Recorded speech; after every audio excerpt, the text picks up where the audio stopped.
The K-9 alerted the officer to something behind the dolls. They were still breathing. A case that began as a routine call was spiraling into a nightmare no officer could ever be prepared to face. What the investigators found in that abandoned house would challenge not only their protocol, but the very sanity of everyone involved. The rain lashed against the precinct windows when the phone rang. Jonas Reis answered with his left hand, his right stroking the fur of his partner, Ace. The German shepherd's ears perked up, as if he already sensed this call would change the course of their night. Cascata Civil Police Investigator Jonas speaking, he said, his voice laced with end-of-shift weariness. On the other end of the line, the trembling voice of a delivery driver could barely form a coherent sentence. Between ragged breaths, the young man reported that he was making a delivery near the old Griggs Doll Factory when he heard disturbing sounds from inside the derelict building. "Officer, I swear, I heard children laughing in there." Then came the crying. Soft, like it was muffled. "Nobody's been to that place in years." Jonas sighed, running a hand through his graying hair. It wasn't the first strange report about the old factory. The place had become local folklore since its sudden closure decades ago. Teenagers spun ghost stories to scare younger kids, and prank calls about paranormal activity were a near-monthly occurrence. "Did you see anyone entering or leaving the premises?" the investigator asked, mentally preparing to file another report born of an overactive imagination. "No, sir, but there was a faint light in one of the back windows." "That's not right." Something in the young man's sincerity gave Jonas pause. He glanced at the wall clock. 10:17 p.m. Sheila Barrows, his colleague from Florianopolis who was assisting on another case, was already back at her hotel. He was on his own for this one. "I'll check it out," he finally decided. "Take down my number and call me if you remember any other details." After hanging up, the veteran officer grabbed his jacket from the back of his chair. Ace was already on his feet, tail wagging, as if he understood the situation perfectly. "Let's go, partner. It's probably nothing, but it won't hurt to look." Jonas knew he could call for backup, but years of false alarms had taught him not to mobilize the team without concrete evidence. Besides, he had Ace, the best-trained dog in the K-9 unit, renowned for an almost supernatural ability to sense what humans missed. As he drove through the rain-slicked streets of Cascada, Jonas couldn't shake a gnawing unease. Maybe it was just exhaustion from another grueling day. Or maybe Ace, restless in the passenger seat, was picking up on something he couldn't yet see. The old Griggs factory waited, silent beneath the rain, guarding secrets no one dared to imagine. When Jonas Reis and his loyal German shepherd, Ace, arrived at the old Griggs Doll Factory, night had fully descended upon Cascada. The rain hammered against the rusted roof, creating a somber symphony that echoed through the empty halls. The veteran officer aimed his flashlight at the entrance, revealing a partially open door that seemed to beckon them inside. "Let's go, boy," he murmured to his canine partner, who moved cautiously ahead of him. The factory's interior was a forgotten museum of horrors. Wild vegetation crept through broken windows, intertwining with thick cobwebs that hung from the ceiling. Dust danced in the flashlight beams, illuminating a scene frozen in time. Jonas felt a chill crawl up his spine as his gaze fell upon hundreds of porcelain dolls lining weathered shelves. Pale little faces stared back at him with lifeless, glassy eyes. Some had broken limbs. Others had cracks that fractured their permanent smiles. Their once elegant dresses were now stained yellow and frayed at the edges. The officer tried to ignore the feeling of being watched by the motionless figures. "This is ridiculous," he muttered to himself, trying to shake off his unease. "They're just toys." Every step they took made the wooden floorboards groan in protest. The sound mixed with the constant drumming of rain on the metal roof, creating an oppressive atmosphere. Jonas meticulously checked every corner while Ace sniffed the air, thick with the scent of mold and forgotten memories. Suddenly, Ace froze. His ears perked up, a low growl rumbling in his throat. The investigator followed the dog's gaze and pointed his flashlight at a particularly disturbing row of dolls. They were larger than the others, with elaborate dresses and intricately painted faces. "What is it, boy? Find something?" To his surprise, Ace ignored the toys completely. His focus was locked on the wall just behind them. The German Shepherd began scratching insistently at the baseboard, his behavior indicating that something lay beyond the visible surface. Jonas moved closer, carefully pushing the dolls aside. A few toppled to the floor, shattering with a sound eerily similar to breaking bones.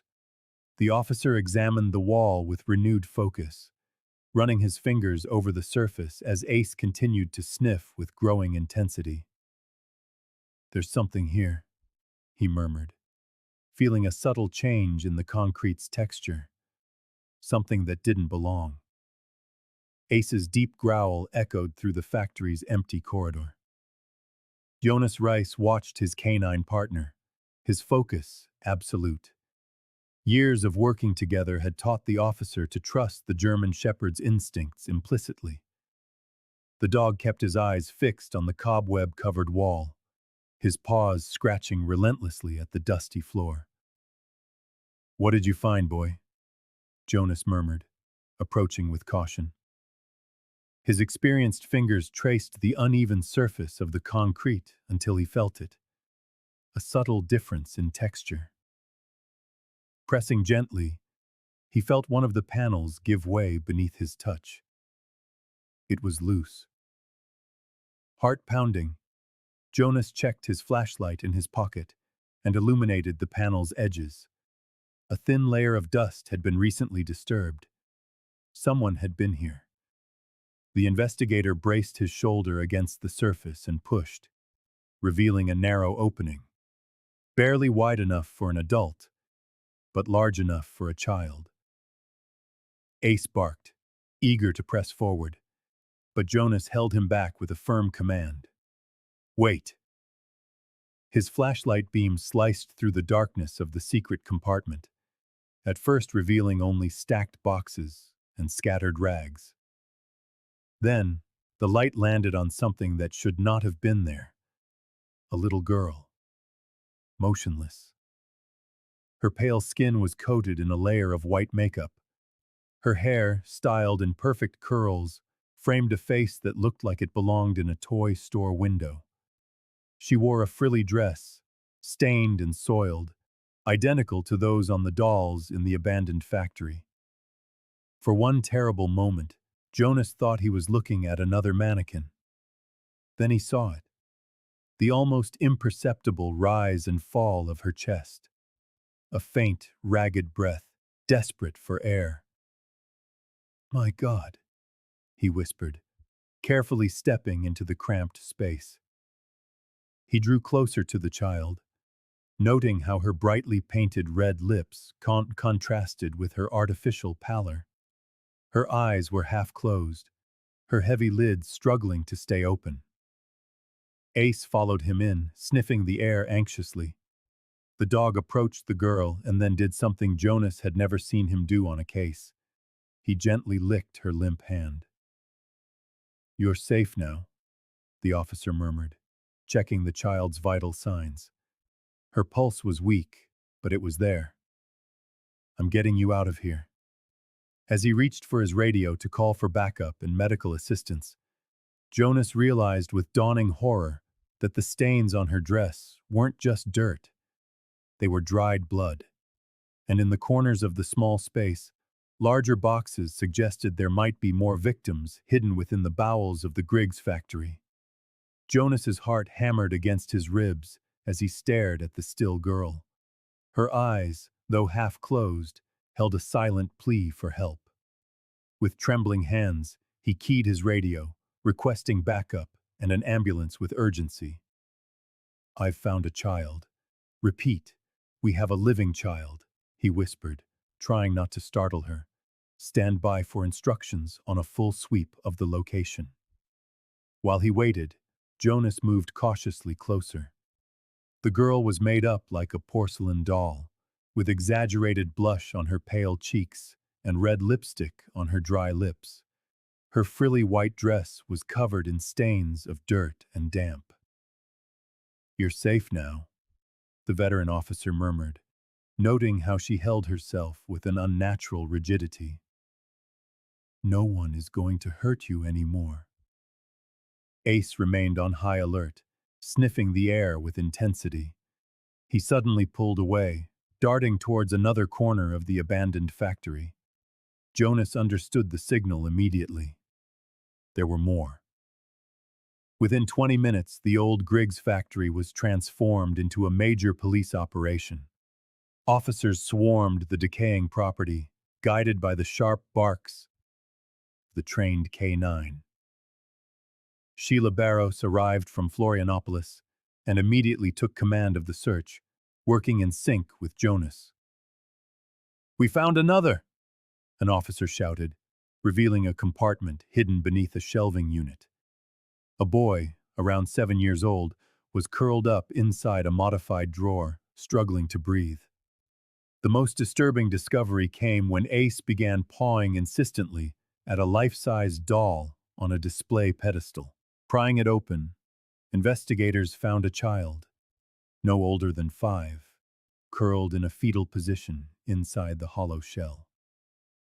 "My God," Sheila whispered, as paramedics carefully removed the small victim. They were turning them into living dolls. In all, 5 children were rescued that rainy night. 3 girls and 2 boys, all suffering from malnutrition and psychological shock. None of them cried or spoke. They simply followed instructions with vacant eyes. Jonas watched the medical team's work as Ace padded over to him, nudging his hand with his snout. The officer knelt, wrapping his arms around his partner. "You found them, boy," he murmured, feeling the weight of the discovery. "You saved them." As the ambulances departed with the children, headed for the hospital, Jonas knew this was only the beginning. The porcelain dolls, with their painted smiles and glassy eyes, seemed to watch him from the dusty shelves, silent witnesses to a horror that was only just beginning to unfold. After the rescue, Jonas Reis plunged into the investigation, determined to find who was behind the macabre scheme.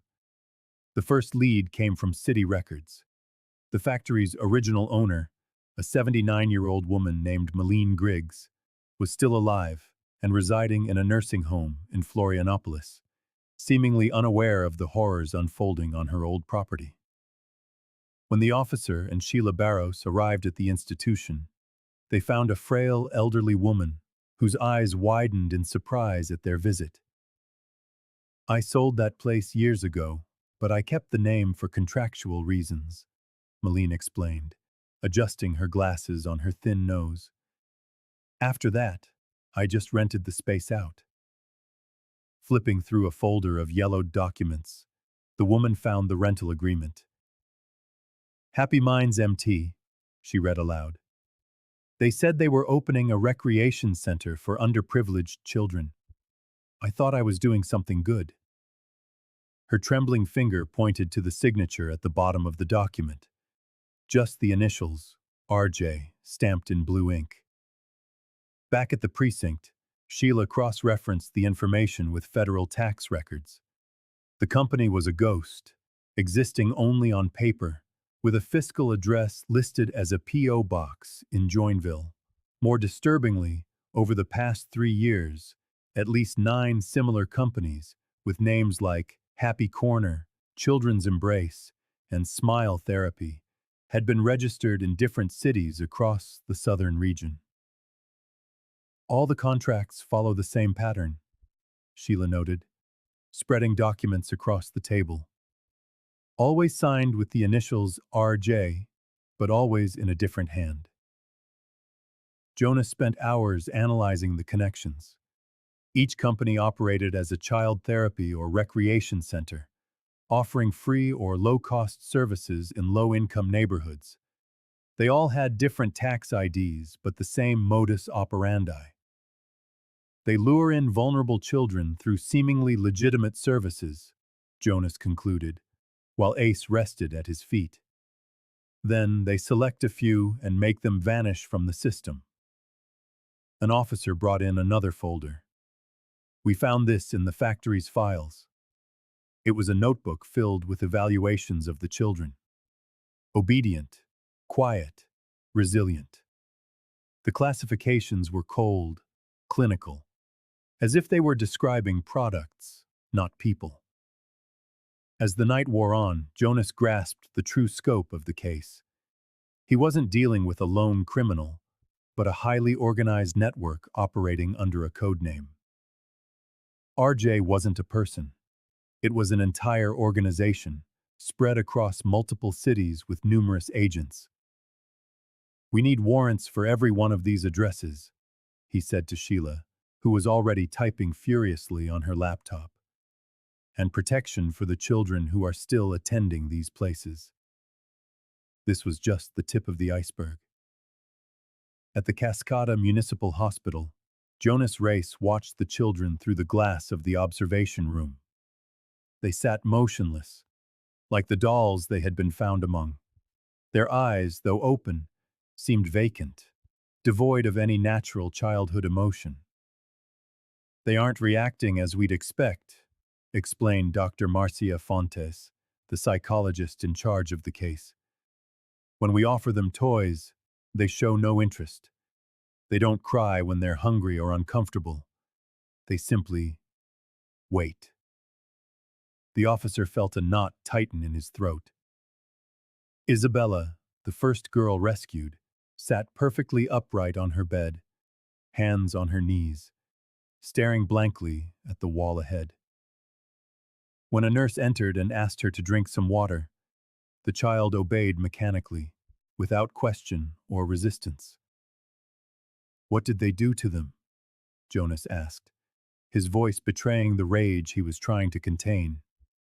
We believe they've undergone a process of extreme conditioning, the specialist replied, flipping through her notes.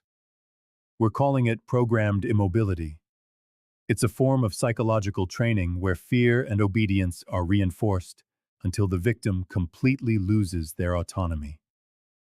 Sheila Barros arrived just then, carrying coffee for them both. The investigator had driven from Florianopolis as soon as she'd heard about the case. How does this conditioning work? She asked, handing a disposable cup to Jonas. It likely began with punishment for any unauthorized movement, the doctor explained. Then, rewards for stillness. Over time, the children learn that survival means showing no emotion, making no noise, and never moving without permission. At that moment, Ace, who had been granted access to the hospital due to his importance in the investigation, padded silently to the glass.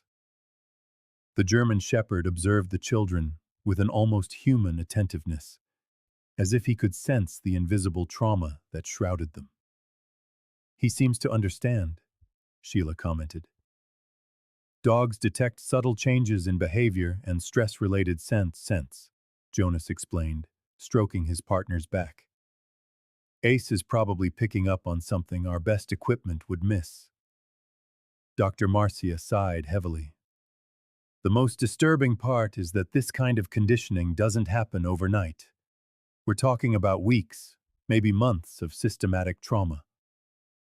Jonas watched Ella, one of the older girls, who held a spoon but didn't use it, waiting for a command that would never come. We're going to reverse this, he stated, his voice hard with determination. We have to find who did this and stop them. And we need to do it fast, Sheila added, holding up her phone to show new information on other suspicious centers. Because something tells me these 5 children are just the tip of the iceberg. The forensics team moved through the sub-basement of the Griggs factory, uncovering a scene that made even the most seasoned investigators pause. Jonas Reis watched as the experts cataloged each macabre element of the space. What appeared to be the ground floor of a derelict factory concealed 3 subterranean levels, accessible only by a narrow staircase hidden behind a tool cabinet. On the first level, they found a room that was part artist's workshop, part makeshift operating theater. Scalpels, forceps, and surgical scissors were arranged with a disturbing precision next to paints, brushes, and needles. Porcelain doll limbs were mixed with small, stained children's clothes. The veteran officer felt his stomach churn as a technician pointed to dark stains on the concrete floor. Dried blood, mixed with paint.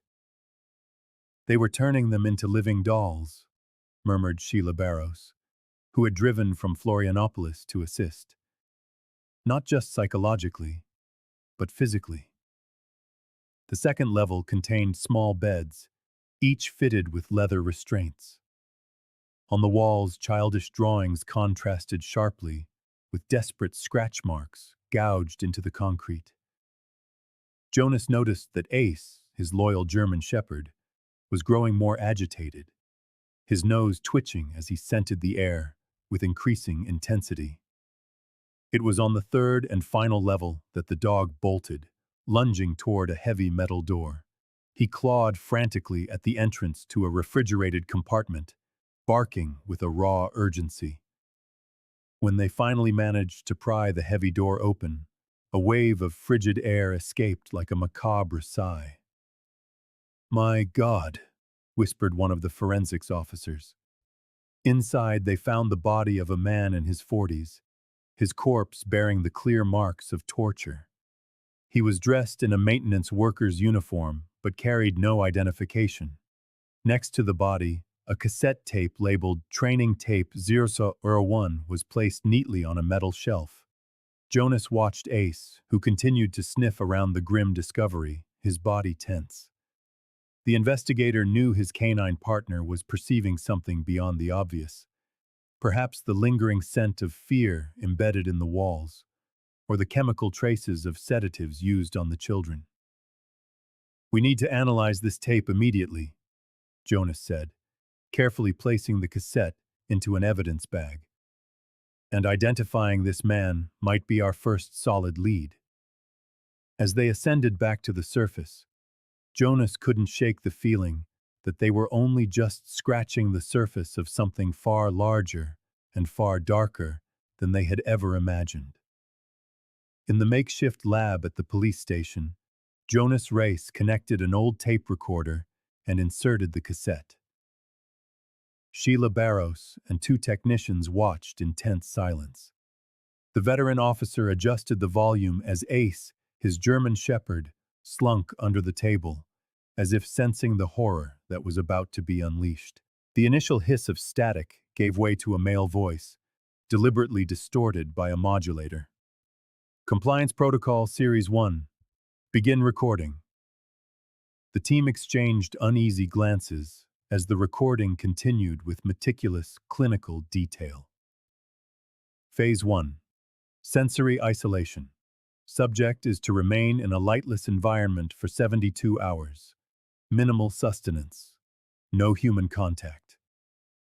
The voice droned on, cold and detached. Phase 2. Repetition. The following phrases are to be played on a loop every 15 minutes, including during sleep cycles. Jonas felt his stomach clench as the voice shifted to an almost hypnotic tone. "You are just a toy. You will remain still. You will only breathe when I command it." The phrase was repeated 10 times, with calculated pauses in between. Phase 3. Physical conditioning. Any unauthorized movement results in the withholding of water. Any sound results in extended isolation. The voice explained how the children were to be trained to hold uncomfortable positions for hours, like dolls on a shelf. Sheila covered her mouth as the recording began to include background sounds, the faint whimpers of children being abruptly silenced. Example of behavioral correction, the voice announced, followed by a sickening thud that made Ace let out a low growl. The most adaptive subjects will be ready in 2 weeks. The resistant ones may take up to 2 months. Those who fail to respond to the protocol are to be discarded as per standard procedure. Jonas slammed the stop button, unable to listen to any more. The silence in the room was suffocating. One of the technicians muttered an excuse and hurried out, his face pale. "This explains their behavior at the hospital," Sheila murmured, her eyes fixed on her notes. "They're conditioned not to show emotion, not to move without permission." Jonas ran a hand through his graying hair. "We need a child psychologist specializing in extreme trauma. These kids weren't just abused, they were programmed like objects." "And the reference to discarding?" Sheila asked, her voice trembling slightly. "It might explain the body we found," Jonas replied, reaching down to stroke Ace's head. "Someone who knew too much, or maybe questioned the methods." The German shepherd looked up at his partner, his intelligent eyes seeming to grasp the full weight of the situation. Jonas knew this tape was just the beginning. As he rewound the cassette for further analysis, he couldn't help but wonder how many other children had endured this inhuman protocol, and how many more were still suffering in silence, waiting for a rescue that might never come. Jonas Reis spent his nights poring over bank statements and financial reports. The veteran officer had requested access to every suspicious transaction linked to the Griggs factory. It was then that he noticed a pattern: monthly wire transfers to a children's recreation company in Portobello. "I've got something," he said, immediately calling Sheila Barros. The investigator from Florianopolis didn't hesitate to join the operation. They shared the same fierce determination when it came to endangered children. The next day, they arrived at the Calmaria Club, an establishment with a bright, cheerful facade that was starkly contrasted by windows covered with heavy, dark curtains. The place was unnervingly quiet for a children's center. "Ace is on edge," Jonas noted, his German shepherd sniffing insistently around the perimeter of the building. The loyal dog was displaying the same agitated behavior he had at the doll factory. Sheila checked her phone. The bank transfers matched the dates of disappearances in 3 different cities. As they planned their approach, a panel truck pulled up to the rear of the building. The driver and another man in a white lab coat began loading large wooden crates. Ace erupted into a series of sharp barks, straining against his leash with unusual force. "Now," Jonas commanded. The support team swarmed the location. What they found inside the truck chilled the blood of the most hardened officers. 10 children, all heavily sedated, were arranged like mannequins in a shop window. They wore identical clothing, their faces painted with makeup to resemble dolls. Some had their hair dyed in artificial, unnatural colors. "Get me ambulances, all of them," Sheila yelled, as Jonas cuffed the 2 men who had tried to flee. One of them muttered over and over, "We were just following orders. We just transport them." Inside the club's administrative office, they found documents that revealed the full scope of the horror. Files detailing the children's weights, heights, and obedience levels. There were also detailed instructions on how to keep them sedated during transit. "Look at this," Shaila called out, holding up a map of Brazil dotted with red pins. "Each pin is a center just like this one." Jonas felt the crushing weight of the discovery. What they had found in Cascada wasn't an isolated case, but part of an organized network that stretched across the entire country. We need federal backup, he concluded, while Ace stood watch beside the rescued children, a silent, furry sentinel. The small victims were rushed to the nearest hospital as the apprehended suspects began to give their first depositions, ones that would start to unravel the true extent of the living nightmare. Jonas Reis and Sheila Barros worked through the entire night, analyzing the documents seized from the Calmaria Club. Surrounded by empty coffee cups and scattered files, they finally began to grasp the true dimension of the horror. It's not just Cascada and Portobello, Sheila murmured, spreading maps across the briefing room table. We're looking at a network of at least 12 centers spanning the country. Jonas rubbed his tired face, the weight of the discovery settling on him like a shroud.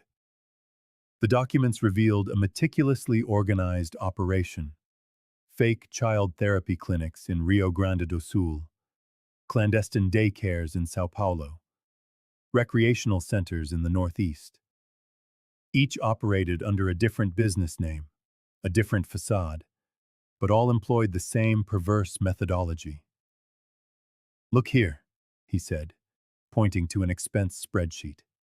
Same equipment, same sedatives, same preparation systems. Only the storefronts change. Sheila typed furiously at her laptop, cross-referencing data. There's a pattern to their openings. Each new center is established exactly 3 months after the last. It's like they're following a corporate expansion plan. As they worked, Jonas's phone buzzed. It was a notification from the Cascada Mothers Facebook group he'd been monitoring. A new post caught his eye.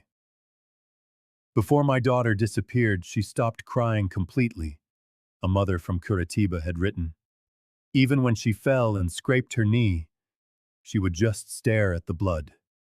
No tears, no reaction. In the comments, other mothers from across the country shared similar stories. Children who suddenly stopped expressing emotion, who would stand motionless for hours, who spoke of training to be the perfect doll.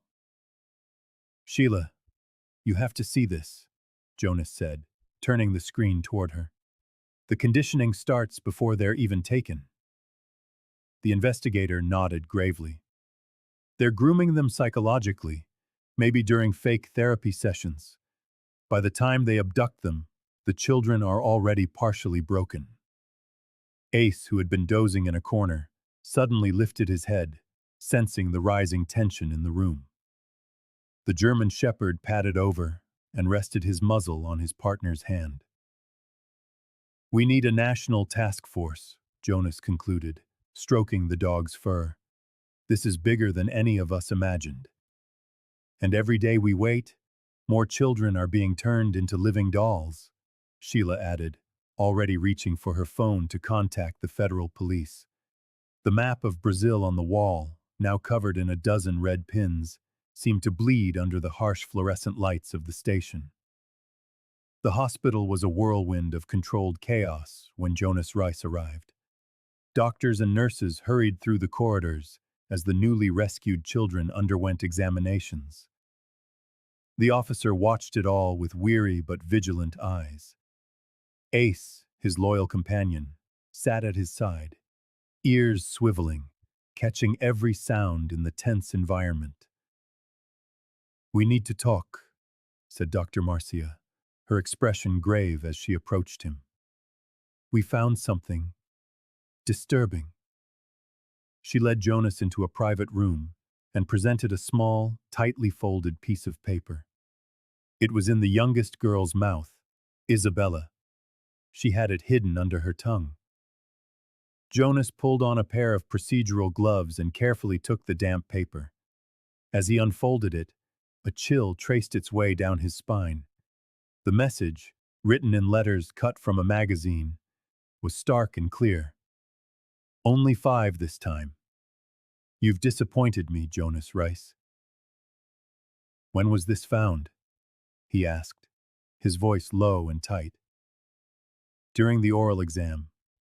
She wasn't speaking, so we were checking for any obstructions. Jonas sealed the note in a plastic evidence bag. This changed everything. It wasn't just a crime he was investigating anymore. It was a personal, twisted game, and the monster on the other side knew his name. This was no longer just a child trafficking case. It was personal. Someone knew him, had been watching him, and was now taunting him directly. He stepped into the hallway and immediately called Sheila Barros. The investigator from Florianopolis answered on the second ring. "They knew we were coming," Jonas said without preamble. "Not only did they know, but they left just 5 children for us to find." "How are you so sure?" Sheila questioned. "A note, with my full name on it." The silence on the other end of the line was telling. When Sheila spoke again, her voice was heavier. "This means the operation was compromised from the start. Someone knew your movements." Jonas glanced at Ace, who was now sniffing the air restlessly. The German shepherd always sensed when his partner was disturbed. "I need you to check who had access to the operation's intel," the investigator requested. "In the meantime, I'll increase security for the children here at the hospital." Hanging up, Jonas leaned against the cold corridor wall. The criminal network wasn't just one step ahead. They were playing a game with him. The note confirmed his worst fears. The criminals had deliberately sacrificed a few pieces on the board, while the real game continued elsewhere. "Come on, Ace," he murmured to the dog. "We have to find out who's behind this before more children disappear." The animal responded with a low bark, as if understanding the gravity of the situation. What had started as a routine investigation had now become a hunt, and Jonas no longer knew who was the hunter and who was the prey. Jonas Reis spread the documents across his desk at the station, rubbing his tired eyes. 3 sleepless nights had left his mind frayed, but something was nagging at him. On every contract, authorization, and receipt from the fake institutions, the same initials appeared: RJ. "Something's wrong here," the officer muttered, as Ace rested at his feet. The German shepherd lifted his head as if sharing his partner's unease. Sheila Barros entered the room, carrying a file with new documents collected from the warehouse in Joinville. "I found 3 more contracts with the initials RJ, the investigator said, placing the papers on the table. "But look at this. The signatures are completely different." Jonas carefully analyzed each document. Though they all bore the same initials, the handwriting varied drastically. Some strokes were firm and angular, others more rounded and hesitant. "It's not one person," he concluded, standing up abruptly. "RJ is an organization, a division." Sheila nodded, connecting the dots. "A network with independent cells. Each region has its own RJ, operating under the same protocol." The veteran officer typed quickly on his computer, cross-referencing information from the discovered centers with the dates of the signatures. The pattern that emerged was terrifying. The operations were happening simultaneously in different states, impossible for a single person to coordinate. "We're dealing with something much bigger than we imagined," Jonas commented, running a hand through his graying hair. "This isn't an isolated criminal, but an organized structure." At that moment, Sheila's cell phone rang. After a brief conversation, she hung up, her expression grim. The forensics team had finished analyzing the computers from the Calmaria Club. They found a coding system where RJ stood for juvenile replacement. A heavy silence fell over the room. Ace stood up, restless, as if sensing the tension in the air. "Replacement," Jonas repeated, his voice thick with anger. "They treat children like merchandise." The investigator opened a digital map of Brazil on the monitor. "Based on the documents we have, We've identified at least 7 different people using the initials RJ. They're in Santa Catarina, Paraná, São Paulo, and Minas Gerais. Jonas stared at the marked points on the map, each representing a center of operations. The scale of the network was staggering. We need to find who's at the top of this pyramid, he stated, determined. Someone coordinates these cells. Someone created this system. Ace drew near, resting his muzzle on the officer's hand, as if offering silent support for what was to come. And we will find them, Sheila added, before any more children disappear. Sheila Barrow sifted through old files at the Florianopolis station, the coffee beside her long gone cold. Her tired eyes landed on a yellowed folder from 5 years ago. Disappearance of Clara Mendonça, age 8. The investigator felt a chill as she noticed unsettling similarities to the current case. Jonas, you need to see this, she said into the phone. I found a case from 2018 that seems to follow the same pattern. The next day, Jonas Reis drove to Florianopolis, Ace sleeping on the back seat of the car. The officer couldn't stop thinking about the coincidences. When he arrived, Sheila was already waiting, the documents organized on her desk. Clara disappeared from a park in Joinville. The family never got any real answers, the investigator explained, showing him photos of a smiling little girl. What caught my attention was this. She pointed to a report where a witness mentioned a nearby therapeutic center. Jonas ran a hand over his face as a painful memory surfaced. I worked that case, he confessed. It was my first major failure. We followed every lead, but the girl just vanished. Sheila connected the dots quickly. Look at the founding date of the first suspicious clinic, exactly 3 weeks after Clara disappeared.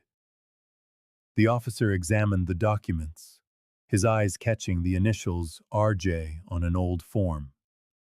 They were testing the system, he murmured. They used Clara as an initial experiment. Ace, who had been resting in the corner, suddenly stood up as if sensing the rising tension. The dog approached Jonas, resting his muzzle on his hand. My failure wasn't an accident, Jonas said, his voice strained. They studied me. They knew exactly how to operate without leaving a trace. Sheila opened her laptop, displaying a map with several markers. Look at the expansion pattern. It started in Joinville, then Cascada, then Portobello, always after an unsolved disappearance. Jonas felt the weight of guilt mixed with a renewed determination. They turned our failures into opportunities, he concluded. Every child we couldn't find gave them room to grow. The investigator closed Clara's file gently. It wasn't your fault, Jonas. We were up against something we didn't even know existed. The officer stroked Ace's head, lost in thought. Now we know. And they know that we know. Looking at Clara's photo, Jonas made a silent promise.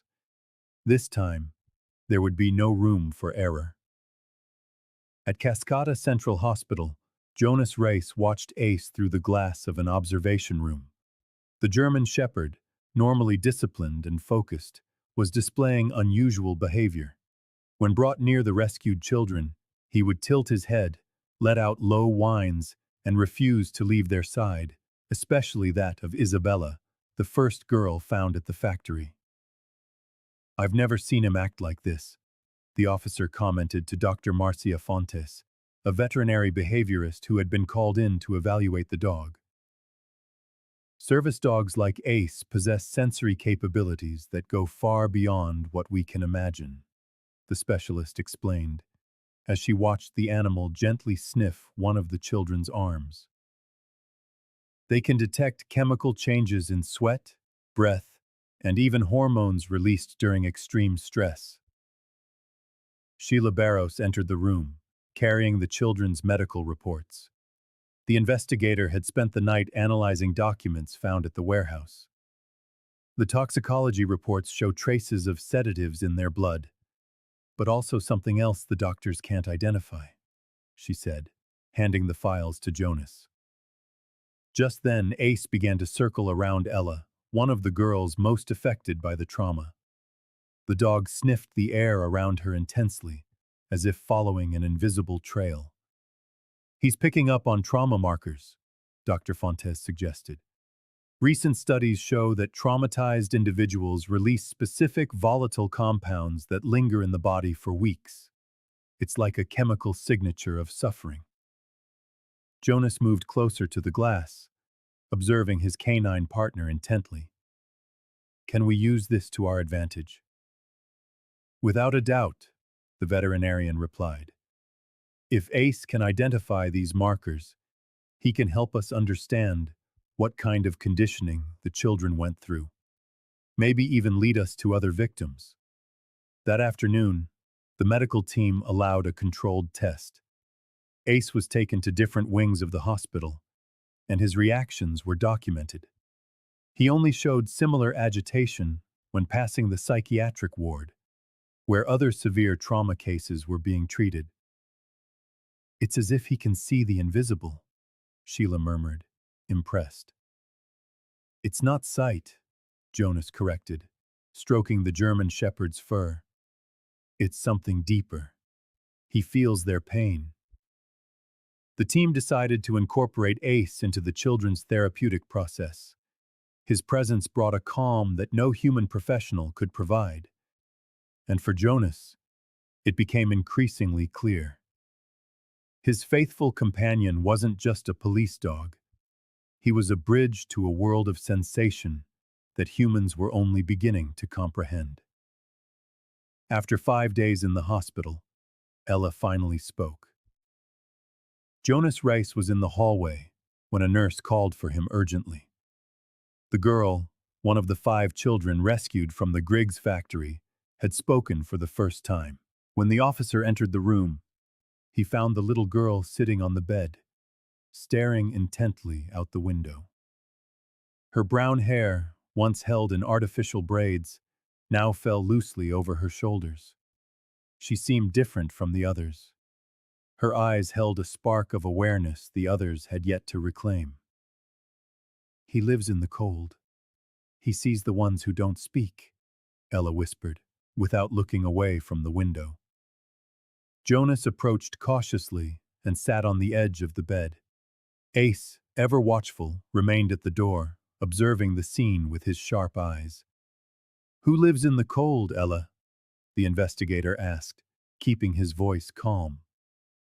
The puppeteer, the girl replied, now turning to face him. He stays where the lights don't reach, under the ground, where it's cold. The child psychologist, who was monitoring the conversation, signaled for Jonas to continue. This was the first direct account of the person responsible for the horror. He talks to us every day, Ella continued, her voice almost mechanical. He says we're special, chosen to be perfect. That dolls don't cry, don't speak. They only obey. Jonas noted every word, while Sheila Barros, who had just arrived from Florianopolis, watched from the half-open door. The investigator exchanged a significant look with her colleague.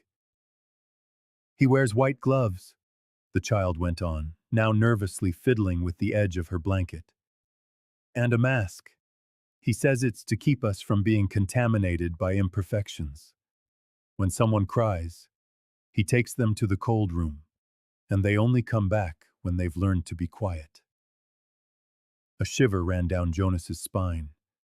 The description matched the refrigerated compartment found in the factory. Does he have other places like that one? The officer asked, trying to hide his discomfort. Ella nodded slowly. Many. He always says, when we're done here, we'll go to another garden to plant more perfect dolls. At that moment, Ace began to sniff the air and let out a low whimper. The German shepherd always reacted this way when he sensed the scent of trauma, something doctors still couldn't fully explain. "Thank you, Ella," Jonas said, standing up. "You were very brave today." Leaving the room, the officer knew they finally had a name and a description for the monster they were hunting. The puppeteer was no longer just a shadow. He now had a form, a method, and a pattern they could track. The address in Joinville looked ordinary, one of many abandoned buildings in the industrial zone. Jonas Reis parked the car and exchanged a meaningful look with Sheila Barros. Ace, restless in the back seat, was already showing the distinct agitation the officer knew so well. "This is it," Sheila confirmed, checking the coordinates on her device. According to the seized documents, this warehouse was rented by the same front company. The similarity to the factory in Cascada was disturbing. As they entered, Jonas felt a familiar chill. The shelves were arranged in the same pattern, with porcelain dolls organized in identical rows. It wasn't a coincidence. It was a system. "It's like we're at the same crime scene," the investigator murmured, as Ace sniffed the air intensely. "They follow a protocol." Sheila pointed to the ceiling. 3 security cameras were strategically positioned, all aimed at the center of the warehouse. Jonas stood on a chair and removed one of them. Remote feed. Someone was monitoring everything from a distance. The dog stopped suddenly, his attention fixed on something the humans couldn't perceive. Following the animal, they found a small device hidden among the dolls. When it was accidentally triggered, a childish music box melody filled the air. "It's part of the conditioning," Sheila explained, recalling the psychological reports. "The music signals the beginning of the process." In the back of the warehouse, they discovered an area set up as a shipping room. Labels with barcodes, boxes of different sizes lined with padded material, and numbered identification cards without names. They prepped them here and then transported them, Jonas deduced, examining a spreadsheet left behind. Each child had become a number, a product. Sheila found a calendar marked with collection and delivery dates. The next one was scheduled for 2 days from now. "We can still catch someone in the act," she suggested. Jonas agreed, but something in Ace's gaze unsettled him. The German shepherd wouldn't stop circling the same spot, growling at the floor. "There's something else here," the officer muttered, crouching to examine the concrete. Beneath a dusty rug, they found a trap door. "Just like in Cascada," Sheila whispered as Jonas readied his weapon. Below, the basement awaited. With Ace growing more agitated by the second, they both knew the true horror was yet to come. The air in the warehouse basement was dense and cold. Jonas Reis moved cautiously, his flashlight beam cutting through the darkness. Ace padded ahead, his snout twitching, alert to every scent. The dog stopped abruptly, emitting a low, continuous growl that echoed off the damp concrete walls. "What is it, boy?" the officer whispered, observing the German shepherd's behavior. Ace's gaze was fixed on a metal door at the end of the corridor. Jonas recognized it immediately. An industrial freezer. With his weapon raised, he approached slowly. The metal of the handle was ice cold to the touch, and the lock gave way with a dry snap. A cloud of vapor escaped as the door swung open, revealing an interior lit by a single, intermittently flickering fluorescent bulb. The veteran civil police officer felt his stomach churn. In the center of the freezer, a man was seated in a metal chair, gagged, with clear signs of torture. His body, already stiff from the cold, showed bruises and precise cuts, as if he had been subjected to a methodical procedure of suffering. "Central, I need forensics in the basement of the Joinville warehouse, immediately," he radioed, his voice controlled despite the horror of the scene. As he examined the scene without touching anything, Jonas noticed something written on the white tiled wall in red letters, likely blood. A macabre message: only those who don't cry survive. Ace sniffed restlessly around the body, as if detecting something beyond death. The officer photographed the scene with his phone, documenting every detail before the forensic team arrived. "Looks like we found our doll maker," he muttered to himself, recalling the description. But something didn't fit. The torture marks suggested the man had been a victim, not the perpetrator. Sheila Barros arrived minutes later, breathless after rushing down the basement stairs. "My God!" the investigator exclaimed, covering her nose with her coat sleeve. "Is it him?" "Or someone who knew too much," Jonas replied, pointing to the message on the wall. "This looks like a warning, like they're eliminating their own accomplices." The forensic team began to arrive, filling the space with equipment and technical jargon. The veteran officer stepped back with his partner and the dog as the experts began their work. "They're one step ahead of us," Sheila commented, analyzing the photos on his device, erasing their tracks. Jonas watched the activity around the corpse. "Not all their tracks," he replied, determined. "Ace found this one. We'll find the others." The German shepherd looked up at his owner, as if understanding the gravity of the mission that still lay ahead. The smell of smoke hit Jonas Reis's nostrils even before the alarm blared. The veteran officer was in the basement of the Joinville warehouse, cataloging evidence when the first crackle of fire echoed through the corridors. Ace barked frantically, pulling at his leash with desperate urgency. "Immediate evacuation!" Sheila Barros shouted over the radio. "We have a fire in the east sector, spreading fast." Jonas grabbed a box of documents and raced for the stairs, the German shepherd leading the way, guiding him through the thickening smoke. Upstairs, chaos had broken out. Agents ran in every direction, carrying evidence and equipment. The flames devoured the walls with a supernatural voracity, as if the place itself wanted to erase its secrets. "This was no accident," the investigator murmured when she met them in the main hallway. "Someone activated incendiary devices at strategic points." The trio pushed through the main hall, where rows of dolls seemed to watch them with glassy eyes, their porcelain faces reflecting the orange glow of the flames. A beam collapsed just a few feet away, blocking the most direct path to the exit. "This way," Jonas directed, veering into a side corridor. Ace stopped suddenly, turning towards a closed door. The dog barked insistently, scratching at the wood in desperation. "Someone's in there," the officer concluded, forcing the handle. Inside the small storage room, they found two children huddled in a corner, paralyzed with fear. Unlike the other victims, these two weren't prepared. They were newcomers, not yet subjected to the full conditioning. "We're getting you out of here," Sheila said, her voice firm but gentle, as Jonas wrapped them in damp blankets. The group raced against time as the ceiling began to give way in several places.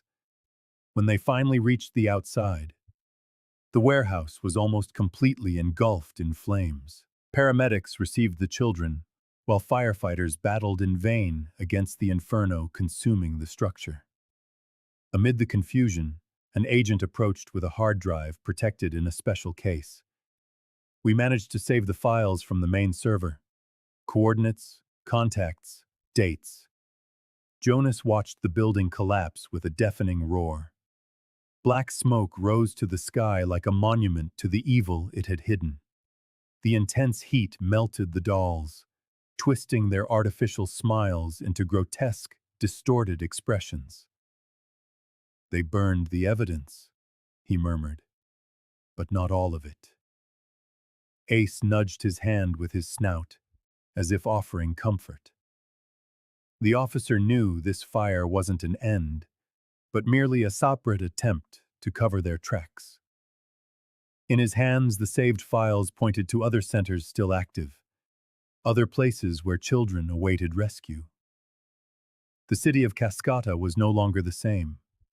What was once a community shrouded in fog and silence now buzzed with indignation and collective action. In squares and on street corners, groups of mothers gathered with posters and candles, organizing vigils that lasted through the night. The case of the living dolls had awakened a sense of responsibility many didn't know they possessed. Jonas Reis watched this transformation with a mix of relief and sorrow. Seated on a bench in the central square, the veteran officer distractedly stroked the ears of Ace, who remained alert even at rest.